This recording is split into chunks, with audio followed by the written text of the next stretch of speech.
आदरणीय राष्ट्रपति जी, आपने यहाँ अभी संसद के संयुक्त अधिवेशन में अभिभाषण किया है। आपकी अनुमति से मैं अभिभाषण के हिंदी पाठ के आरंभ और अंत के अंश पढ़ता हूँ।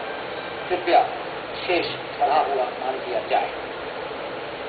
माननीय सदस्यगण, मुझे 16वीं लोकसभा के चुनाव के बाद संसद के दोनों सदनों के प्रथम सत्र को संबोधित करते हुए प्रसन्नता हो रही है। सबसे पहले मैं अपने साथी नागरिकों का हार्दिक अभिनंदन करता हूं, जिन्होंने हाल में हुए लोकसभा चुनाव में बड़ी संख्या में भाग लिया। हमें ये कभी नहीं भूलना चाहिए कि हम उनकी वजह से यहाँ हैं। उनकी सेवा करना हमारी सबसे पहली प्राथमिकता होनी चाहिए। मैं नई लोकसभा के सदस्यों से का भी अभिनंदन करता हूँ। आप इन चुनाव में जनादेश प्राप्त करने में सफल हुए हैं और अब आप उनकी आशाओं, आकांक्षाओं और उनके सपनों के प्रतिनिधित्व करते हैं। मैं आप सबका हार्दिक स्वागत करता हूं और आशा करता हूं कि प्रचुर विजयी कार्य भरे आने वाले सत्र सार्थक और उपयोगी होंगे।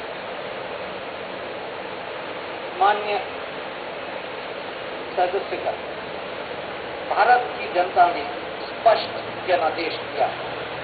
वह एक जीवन, गतिशील तथा स्वस्थ भारत देखना चाहती है। वह एक ऐसा उदयमान भारत देखना चाहती है जिसे अंतर्राष्ट्रीय समुदाय की सराहना और सम्मान फिर से हासिल हो। आशाओं एवं अभिलाषाओं से भरे भारतवासियों को शीघ्र परिणाम की अपेक्षा है। भारत की ये अभिलाषाएं पूरी होनी तय है, क्योंकि हमारे पास लोकतंत्र, आबादी और मांग तीनों मौजूद हैं। हमें इन बड़ी अभिलाषाओं को पूरा करने पर खरा उतरना है। अब से 7 महीने बाद हम विश्वास और गर्व के साथ कह सकने की स्थिति में हो कि हमने ये कर दिखाया है। जय Hind.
President Pranab Mukherjee addressing the joint session of Parliament, members both of Lok Sabha and Rajya Sabha. President Pranab Mukherjee said that there is a clear mandate for vibrant, dynamic and prosperous India, and we can fulfill the aspirations as we have democracy, demography and demand.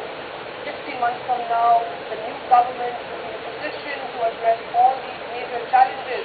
He has also said this will be a big verdict after 30 years for a single political party, both for development, governance, also both for honesty, stability and development. The focus of this government will be on minimum government, maximum governance, guided by core values of our ancient civilization.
संयुक्त बैठक के अभिभाषण में इसमें कई अहम बातें राष्ट्रपति ने कही। उन्होंने कहा कि विशालवाद का बहुमत है, इस मतलब को समझना बहुत जरूरी है। एक भारत श्रेष्ठ भारत, इस लिहाज से भी खासा अहम है अभिभाषण। सबका साथ सबका विकास, जिस समग्र विकास की बात हम यहाँ पर कर रहे हैं। काफी सारी बुनियादी बातें राष्ट्रपति ने अपने अभिभाषण में कही है, काफी अहम बातें कही है। मतलब हर खेत को पानी। भारत जैसे सतत कृषि प्रधान देश में आज भी हमारी जो खेती है वो इंद्रदेव की मेहरबानी पर निर्भर रहती है। इस लिहाज से अगर सरकार इस दिशा में आगे बढ़ती है तो इसके खाते मायने होंगे कि हर किसान को समय पर खेती के लिए पानी मिल सके। शिक्षा में सुधार की बात की है, हर राज्य में IIT, IIM जैसी संस्थाएं होंगी।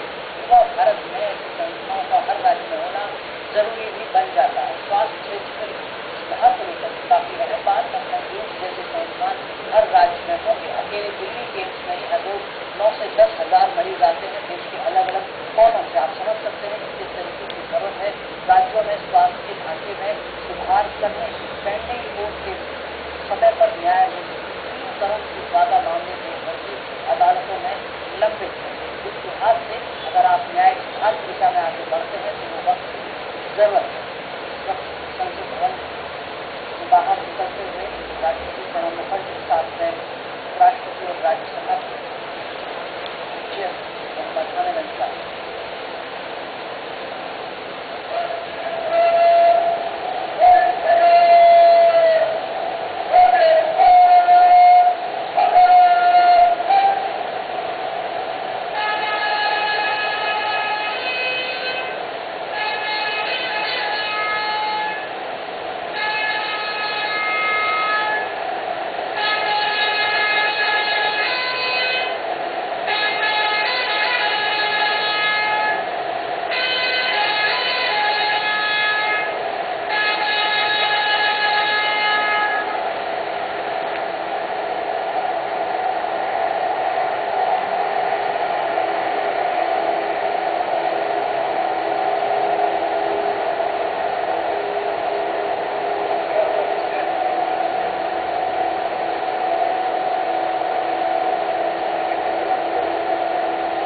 संसद के दोनों सदनों के संयुक्त अधिवेशन को संबोधित करने के बाद राष्ट्रपति प्रणब मुखर्जी संसद भवन से प्रस्थान कर रहे हैं।